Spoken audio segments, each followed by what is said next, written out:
there became something called the White Hope era. Plowboys, gandy dancers, ranchers, anyone of the right complexion who was 175 pounds or over was thought to be a challenger. And they came out of the woodwork, out of the circus tents, out of everywhere. And they were terrible. Heavyweight champion of the world had to be a white man. Meant in essence that blacks were non-beings, non-entities. They did not count in this. In 1908, Jack Johnson beats Tommy Burns to become the first black heavyweight champion of the world. Just as the knockout occurred, the local police stepped in to stop the film.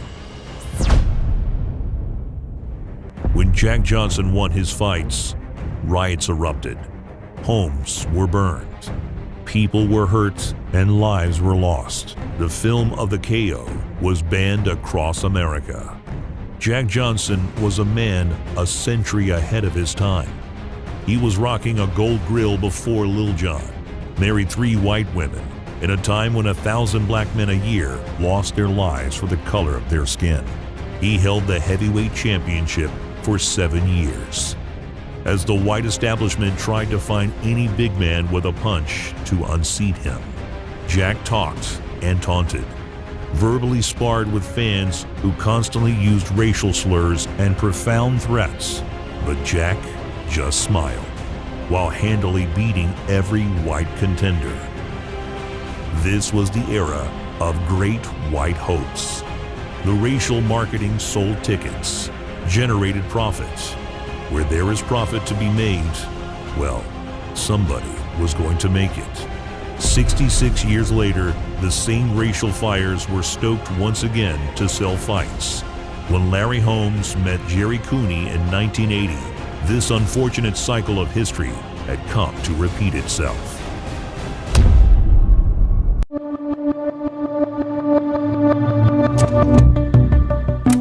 This is the last surviving film frame of a famous boxing match in 1908, a World Heavyweight Championship, fought in Sydney, Australia between American boxer Jack Johnson and defending champion Canadian boxer Tommy Burns. Johnson won. The fight wasn't even close, and the film displayed signature traits of Johnson's: his habit of taunting his opponents and flashing his famous golden smile while he fought. The reel ends moments before police stepped into the ring and put a stop to it, preventing Johnson from knocking Burns out. This is the night Jack Johnson became the first black heavyweight champion of the world, in front of 20,000 mostly white spectators and, more importantly, motion picture cameras. Copies of the fight film spread throughout Australia within days, replaying Johnson's effortless victory over and over at screening events attended by paying crowds. Pretty soon, that film was seen worldwide. And from the moment Jack Johnson's reign as World Heavyweight Champion began, a target was on his back. Commercial motion pictures and professional boxing both came to prominence around the turn of the 20th century. Boxing's format, short rounds fought in a stationary ring, lent itself well to early film, with its clunky cameras and relatively short film reels. Film companies would travel around the country projecting reels of prize fights in packed theaters and opera houses. Champions were celebrated as heroes, and that's because boxing, going back centuries, has been wrapped up in themes of identity and pride. Boxers symbolize their communities, not just their national communities, but also their race. Teresa Runstetler teaches history at American University and specializes in the intersection of race and sport. They imagine that boxers in the ring, particularly for interracial fights, that they were almost engaged in this kind of Darwinian struggle, fights between white men and black men. They became a kind of metaphor for race relations. So in other words, if a white man won, it would reinforce ideas of white supremacy. But if a black man won, then it would upend ideas of white supremacy. As professional boxing, or prize fighting, became more popular around the turn of the century, fights pitting black boxers against white boxers were organized at all levels, except for the highest honor in the sport, the heavyweight championship. There had been a kind of unwritten rule that white heavyweight fighters were not to fight black fighters in title fights. This de facto line of segregation was called the color line. And so Jack Johnson, being the best black fighter at the time, struggled to find white opponents.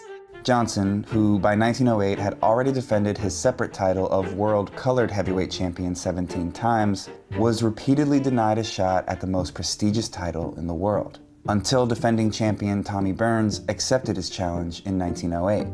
And you already know how that turned out. Burns's defeat at the hands of a Black American fighter disrupted that narrative of white supremacy. You can see this happening in how newspapers framed the fight. Reporting on Johnson was heavily skewed to appeal to white readers, and overwhelmingly drew attention to his race, sometimes before using his name. Jack Johnson holding on to the heavyweight crown was just not acceptable in an era of white imperialism, Jim Crow, and global white supremacy. The search for a white heavyweight to take the title back from Johnson began the night he won it. Former heavyweights claimed they would come out of retirement to fight him, and that a white man must hold the title. The most popular choice among promoters and white boxing fans was James Jeffries, a former heavyweight champion who had retired undefeated in 1905 and was named the only hope of the white race. Johnson, for his part, was ready to defend his title against anyone, the retired Jeffries included. Jeffries was out of shape and hadn't stepped into the ring in over 4 years. They had him believing that if he just trained a little bit and got back in shape, that he could win and get the heavyweight crown back for the white race. The pressure and the promise of big money worked. Johnson and Jeffries signed a deal, setting a date for the following year. White press coverage leading up to the fight depicted racist cartoons of an overconfident Johnson and predicted his downfall at the hands of Jeffries. This fight, hyped as the battle of the century, was to be a contest of racial supremacy. And, of course, it would all be on camera. The fight was set for July 4th, 1910 in Reno, Nevada, and a massive stadium was constructed, outfitted with 9 motion picture cameras positioned around the ring to document and then commercially distribute the event. On July 4th, Independence Day, over 20,000 spectators crowded inside. They imagined that this would be the ultimate way to celebrate, to watch Jim Jeffries, their great white hope, beat the crap out of, this uppity, unruly African American who didn't know his place. Crowds gathered outside in cities all across the US too, and packed into theaters separated by race because of segregation laws in the US to listen to instantaneous telegram updates of every round, waiting to find out if Jack Johnson, who 9 months earlier knocked out challenger Stanley Ketchel so hard he fell down himself from the momentum, would lose his heavyweight title to Jim Jeffries. But, of course, that didn't happen. In the 15th round, Johnson knocked Jeffries down for the first time in Jeffries' career, waited for him to get up, and when he tried, sent him through the ropes. Jeffries' corner helped him to his feet, which technically should have ended the fight, and let the former champ get punched in the face and thrown to the mat one more time before stepping in to call it. Johnson was once again the undisputed heavyweight champion of the world, and the nation erupted. Violence broke out in American cities, where anxious crowds had been awaiting the news of the fight. And they call them race riots, but essentially it was white mob violence against African Americans. It became this kind of attempt to put African Americans back in their place. At least 19 people died the night of July 4th in the violence following the fight, with hundreds more injured. Fear of further unrest led to an immediate attempt to ban the much-hyped Johnson-Jeffries fight film. Black press outlets pointed out the hypocrisy of this ban, like the Afro-American Ledger, which printed, "It was a race question from the start to the finish, for which the Negro was not and is not responsible. The results, riots, deaths, and injuries lie at the door of the white man and his prejudices." The professional world noted that a real fight was advertised and a real fight was had. What more or less could have been expected? Police were instructed to break up screening events. White authorities were worried about the symbolic implications of the Jack Johnson victory being replayed, they worried that any demonstration of Black victory and any demonstration of white weakness or defeat would undercut the narratives of white supremacy, not just in the United States, but in colonies like South Africa, also India, the Philippines. But the hype that surrounded the fight meant there was no way to completely suppress it. So it became this kind of Pandora's box, and they tried to shut it. But anytime you make something illegal, you just push it underground. So they criminalized it, but they couldn't ultimately get rid of it. Congress banned the distribution of all prize-fight films in 1912, citing the race feeling stirred up by the exhibition of the Jeffries Johnson moving pictures. But by that point, the film was notorious worldwide. It was the most talked about motion picture of its time, and screenings drew crowds for years following the event. Jack Johnson lost the heavyweight title in 1915, after successfully defending it 8 times. His legacy of crossing the color line and becoming the first Black heavyweight champion inspired generations after him. This is a picture of one of his greatest fans in 1968, outside of a theater producing a play called The Great White Hope, which was loosely based on Johnson's life. A legendary heavyweight champion who named Johnson as a major inspiration, Muhammad Ali. It ain't about race. It's about boxing. Sit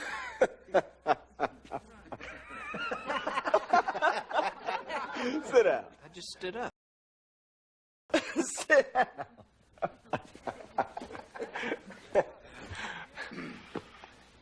What's the highest grossing fight in the history of boxing? Tyson Gibbons. Hagler Leonard. No, Hagler Hearn. Really? No.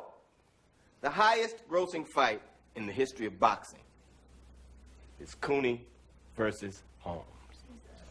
Can you tell me why, James? Yeah. Because Cooney was a white boy. And his jab couldn't break wind. If there ain't a white guy out there for you, I'm gonna create you one. All right.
whenever a white fighter comes along, and it is kind of annoying. They always say, you know, the Great White Hope and all this kind of nonsense. I mean, they stuck that tag on you for a while. That's something that I've always tried to avoid that. And there's two reasons. Number one, obviously, you know, it's a racial statement, and there's enough racial problems going on in the world today. Number two, when you start naming Great White Hopes, you come up with Jerry Cooney, Starting to swell, and this just were blocked by Lennox Lewis's arms. And there's a monumental uppercut. Morrison went to one knee. Lane calls it a knockdown, correctly so. Morrison knew it. He went immediately to the neutral corner, and that right eye's looking pretty bad. I give up look on him. Lennox knows it. Lennox is just going to keep coming. Lennox, and they're the same. So he cannot hit Lennox. Round in the second round. How's your eye? Come on. I got this one. I got the left one. Give him a round, Doc. Give him a round. Oh, yeah, we're going to give him a round. We just want to see how bad it is. Okay. Tommy? Serious damage in this round. Yes, He asked the doctor to give him one more round. When the doctor see can he land a big shot now? Oh, that's a terrific right-hand shot. make a statement here anytime. In pleading his own case, this thing too fast, I'm dangerous. But now he comes back to the jab, popping it and been a factor so far. Down goes Morrison again, and this is becoming a blowout. Morrison is too concerned about his eye. He's letting his eye take him out of the fight. Third knockdown, and Lennox begins to showboat just a little bit. This is the round Morrison stopped running after taking a terrible beating. Close to a stoppage here. You get that sense. Down goes Morrison again, and I wonder if Mills has seen enough. There is no 3 knockdown rule in effect. That's the 4th knockdown of the fight, and that'll do it. A terrific performance by Lennox Lewis. Defensively, he kept that right hand up so that he completely neutralized Tommy Morrison's outstanding left hook. His jab was harder than we've seen it before, more purposeful. He fought a perfect fight. KO victory. His march to regain the heavyweight championship continues. The winner, former heavyweight champion Lennox Lewis. We've already gone through. Protect yourself at all times. I expect a tough, clean fight. Peter McNeely at this. Told him your greatest asset can become your greatest weakness. On his movement the past few months, and here we go. And McNeely, as advertised, comes right at Mike Tyson. Down McNeely, seconds into the first round. Seconds into the fight, McNeely on the canvas.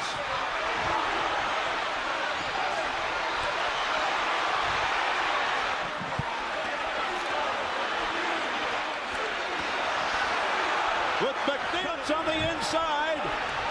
Tyson seeming to just hang back there waiting for that one shot. Here's 1 minute gone by. McNeely's already been down. Mills Lane said stop that nonsense because they were starting to butt heads. Oh. Tyson with a left hook, a right uppercut. Down goes McNeely again. Steve, he's very hurt. He can barely stand up. They want Tyson to go to the neutral corner. What's going on? Correct. That was not correct. That's a crime for McNeely. This kid was fighting his heart out. That is wrong. It was McNeely's corner who stopped the fight. What a nice, clean fight. Shake hands and come out fighting. Don't take this ass whipping personally.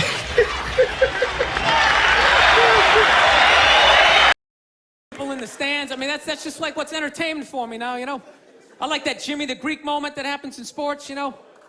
Like once every 4 or 5 years, you know that? Like some 50, 55-year-old white dude tries to explain why black people are kicking the shit out of white people in practically every major sport, you know? And it always goes down the same way, right? There's always like 3 white dudes, and the one white dude in the middle, he's always like the guy with like the theory. You know, he's always like, you know, it seems these African-American athletes, they seem to have this quick twitch muscle fiber. You know, there's a slow twitch, and there's this quick twitch. And the second the dude says that, like the other 2 white dudes start like sliding out of frame, like, okay, this guy's getting fired, and I'm not gonna be part of this highlight. Nice knowing you, Ned. Keep that seat warm, right? And the dude in the middle, he's just like hell-bent on getting fired. You know, he starts like bringing up slavery. And evidently they were breeding the strongest man with the strongest woman and that quick twitch. And literally 20 minutes later, that dude's on TV. He's like fired, right?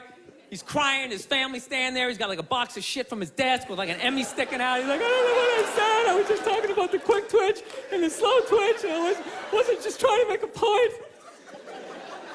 No, I love that. I love seeing people mess up their careers like that. It's just funny to me. Plus, I gotta admit, as a white dude, on some level, I have to believe in that theory, because it's like, are white dudes that bad at basketball? I can't even watch the NBA anymore, man. It's like every highlight, the white dude's like that, the black dude has like his nuts in his face. Fucking blah! I'm just sitting at home like, for the love of God, tackle the guy. Jesus Christ, get out of the way. Do you ever get tired of those 2 nuts flying over your head? You know you're gonna be on SportsCenter. Just get out of the way. With a sloppy pass, Carter inside.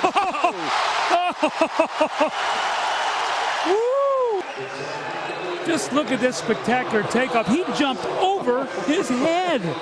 I mean, Frederick Weiss, you got to know, man, the guy's coming to do that. You got to take a foul. That's like something that was set up in a slam dunk contest. Look at this. He scissored over his head. It's almost like, where did he go? My goodness gracious. Vince Carter, slam dunk champ.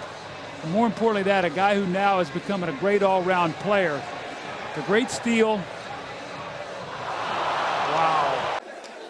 Dude, I'm telling you, there's got to be something to that theory. I saw this show one time on runaway slaves. It was one of the most amazing programs I've ever seen in my life. Dude, when you ran away as a slave, you just didn't run to the end of the driveway and be like, fuck that job, just start walking down the street. Dude, you had to, like, run through whole states. There's dogs chasing you, you're hurdling shit, you're swimming. Those were the first fucking triathletes. And there was nobody helping them out. There was no dude on the side of the road like, come on, man, 2 more states, you're in Ohio. Suck it up, you're looking good, looking good. Yeah, dude, you were on your own. Is it any wonder? 250, 300 years of that shit, and then I'm gonna D you up in gym class? It ain't happening. I come from hundreds of years of alcoholics. I got like half a liver, you know what I mean? It's just...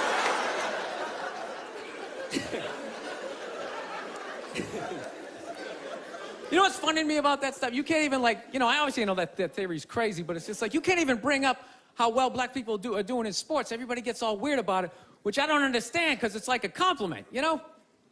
Like, feel how weird it is right now. You know, I just brought that shit up. All of a sudden, I'm saying something good, right?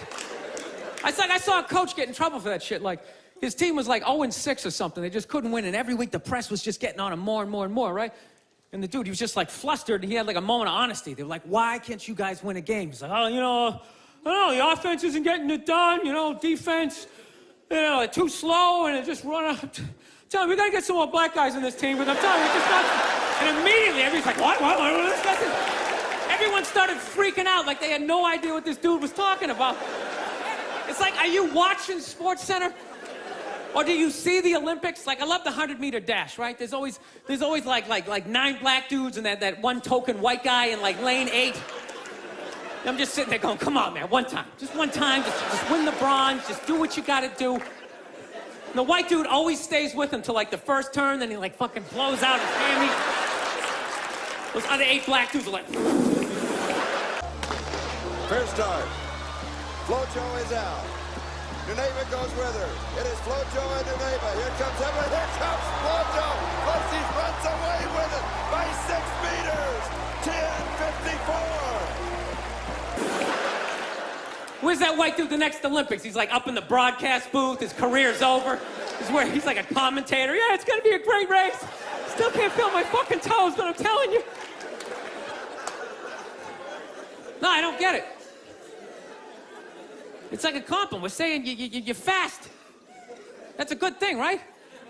People start all freaking out. Oh, you're acting like that's all we can do. You're saying we can't be scientists. No, we're not. All we're saying is if there was a race to the microscopes, you fuckers would win. We're just saying that you're fast. You get there first. Your lab coat would be flapping in the wind. I'd get there like 3 minutes later, all cramped up. What are you looking at, bacteria? No, you go first. You just go first. Jesus Christ. It was a Volvo. The guy ran by a Volvo in street shoes. I've never seen that before in my life. No, I get into those arguments all the time. All the time. Friends of mine will be like, well, how come anytime a black athlete does something, they say it's an athletic move. Anytime a white athlete does it, they say it's an intelligent move. And it's like, well, fair enough, man. It just depends on what you're doing. You know what I mean? It's like, you know, if you read a defense, white or black, that's an intelligent move, right? But if you take off from the foul line, jump over 9 other dudes, and throw the shit down, those other 9 guys aren't standing there like, fuck, why didn't I think of that shit? Away, and out of there is Jordan. He's got Paxson and Davis with him. He doesn't need them. Well, just watch this play and the great ability of Michael Jordan. Tell me if you think this is a foul, folks. I think there's a little contact there. Let's watch it from a different angle. No foul being called in this play. Michael turns around. He can't believe it. There goes the tongue flying, and there goes the man himself flying. Lane Beer has no chance. Look at, boom, body, arm, no foul. Here I am dribbling around, guys. I think that's some superhero shit. Shit like a cape flapping in the wind with a big S on your chest. I'm telling you, man, that's the funny thing about Hitler.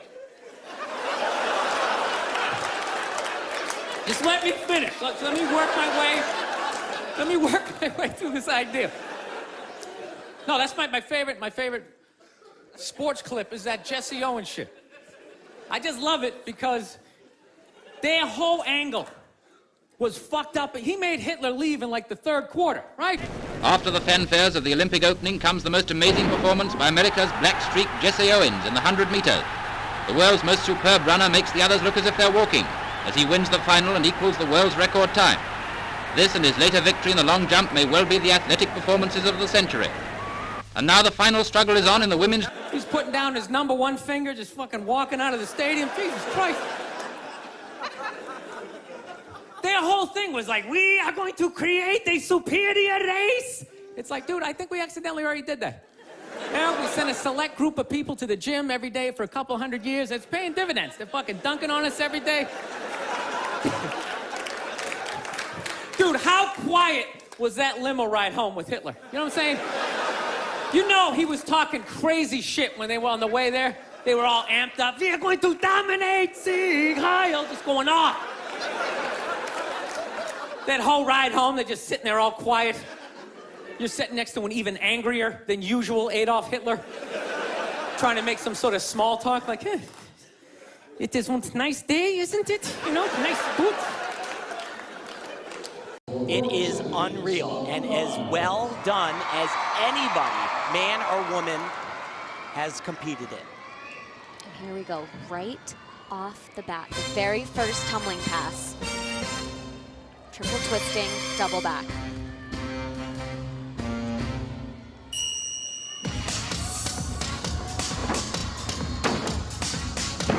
Oh! Money! Just keep making history, Simone Biles.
Gold medals at home. Someone give this girl a crown. I mean, absolutely incredible.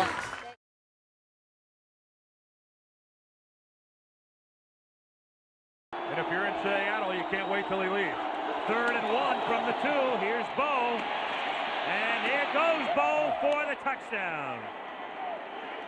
He and Bosworth one-on-one, and Jackson just shoves him into the end zone. I suggested a handicap of 18. How about 20 pounds?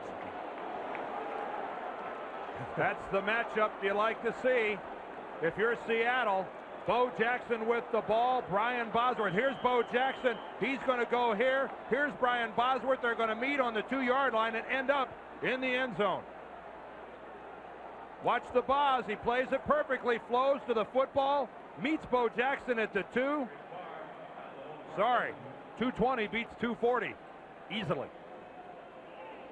The story of the Great White Hope. After his college days at Indiana State University, Larry Bird continued his basketball journey in the NBA with the Celtics. One of the nicknames he was given at the time was the Great White Hope, and Bird didn't like that one because of the various associated stereotypes. In the autobiography book, Birdwatching, he shared what it looked like when he first joined the Celtics in his rookie year, when some of the older players on the squad were not really happy having him on the team. So I walk into camp, and it's my first day, and Cedric Maxwell, who was sitting with those guys, says, "Here comes the Great White Hope." I'm standing there thinking, oh no, not this stuff again. Luckily, it didn't last long. Once I started playing and proving to them I belonged, I didn't hear anything about the Great White Hope anymore. That was true all through my first NBA season. Once I got on the court, I took care of the stereotypes. Bird wrote.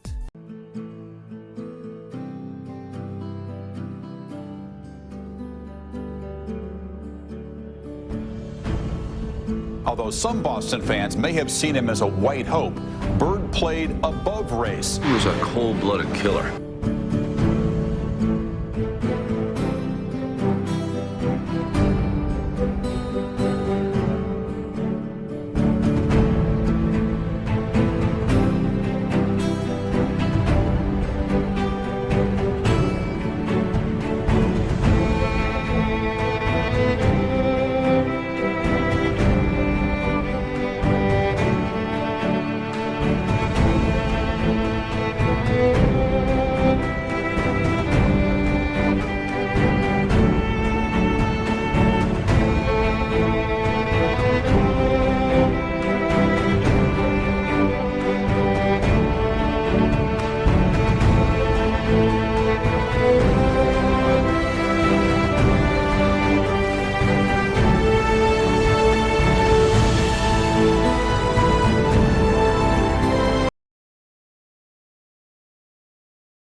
The final, as South Carolina becomes just the 5th program to win 3 national championships. You see the tears in the eyes of Dawn Staley. Once again today, 87-75 the final in the national championship game as South Carolina just... We've just brought up Raven Johnson, and we want to say something, Raven, because I hope, can we throw this graphic up right now? Raven, you made such an impact on this game, in particular your defense. The key was, how do you stop Caitlin Clark? That's what everyone on this desk tried to figure out. And when she was being defended by you, she only had 7 points. She was 3 for 11. She shot 27%. Raven Johnson, and that will be her second here today. And she has done the best job thus far on Clark. Here's Clark. Clark into the paint, about the deep 3. Here's Clark curling, faking, asking for the screen. Goes away from it, and a foul on Raven. And Martin comes up with it for Iowa. A rare one-shot trip for South Carolina. Can Iowa take advantage? Clark yet to score this quarter after 18 in the first. For Sanaya Fagan. Here's Clark, had it knocked away, taken by Johnson. Johnson on the steal, shovels to Kids, who lays it in. Turnovers, 5th tie of the half. Here's Clark. Clark looking to take Johnson. Clark into the paint, waits, gets denied, goes back up, and a held ball. 3 in this first half. She is 3 for 3 from downtown. Shot clock turned off, and Johnson picks the pocket of Clark. Raven Johnson lays it in. Again delivering off the bench. The lead right back to 7 for South Carolina. Clark on the drive, has it knocked away by Johnson. The second, Iowa was down 1, holding for a final shot, and Raven Johnson picked the pocket of Clark and laid it in to end the half. How does the third end? Clark around a screen. Clark, step back 3 is short. Rebound. 9-point South Carolina lead. Clark on the drive. Clark the flip. Forced it up. Rebound Johnson. A couple of Iowa beating them last year. Clark on the drive. Elevates. Can't finish. Cardoso the rebound. Stolke catches. Clark has it taken away by Johnson. And now will Iowa back off? And it looks like they will. We'll be back for the Dove Halftime Report. That's coming up after this message and a word from our ABC stations.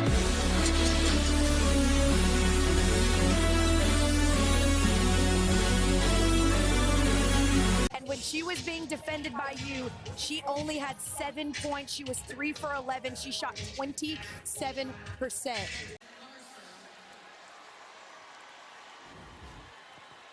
And Angel Reese knows a ring is coming.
I don't think so. Eminem. The Great White Hope. Cause there's some niggas in the 80s that he can't fuck with. Like Rakim. Like Big Daddy Kane. Like KRS-One. Like LL Cool J. Shall I go on? Like Ice Cube. You understand me? I ain't got no time to play with it. It is what it is. It's like, Cuz did that. He did that to the fullest. That's one of my teammates. That's one of my brothers. He did that. But when you talking about this hip hop shit, I can't live without. I can live without that.